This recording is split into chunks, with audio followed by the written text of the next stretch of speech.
సంక్రాంతి కంటే ముందు శని ఆదివారాలు కూడా సెలవులు రావడంతో ఎక్కువ మంది నగరాల నుంచి ఊళ్ళకు వెళుతున్న వారి సంఖ్య పెరుగుతుంది. సంక్రాంతి కోసం నగరవాసులు ఊళ్ళకు తరలి వెళ్తున్నారు.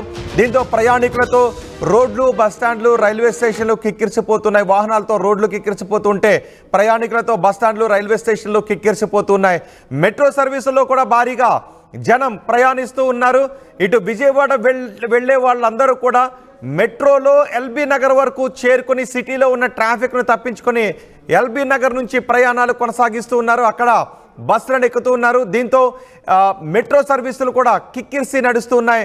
బస్సుల కోసం బస్ స్టాండ్లలో ప్రయాణికులు బారులు తీరి కనిపిస్తున్నారు. మాదాపూర్, కుకటపల్లి, అమీర్పేట్, పంజాగుట్ట, ఖైరతాబాద్, దిల్సుఖ్ నగర్, ఎల్బీ నగర్లో ట్రాఫిక్ జామ్ ఏర్పడుతూ ఉన్నాయి. హైదరాబాద్ విజయవాడ హైవేపై భారీగా వాహనాలు కూడా నిలిచిపోయి కనిపిస్తున్నాయి. టోల్ ప్లాజాల దగ్గర భారీగా ట్రాఫిక్ జామ్లు ఏర్పడుతూ ఉన్నాయి. సంక్రాంతి కంటే ముందు శని ఆదివారాల రూపంలో సెలవులు కూడా రావడంతో 2 రోజుల ముందుగానే అందరూ ఊళ్ళకు ప్రయాణం అవుతున్నారు. ఒకసారి మీరు ఆర్టీవీ స్క్రీన్ పైన చూడొచ్చు. టోల్ ప్లాజాల దగ్గర నిలిచిపోయిన వాహనాల క్యూను కూడా మనం చూడొచ్చు.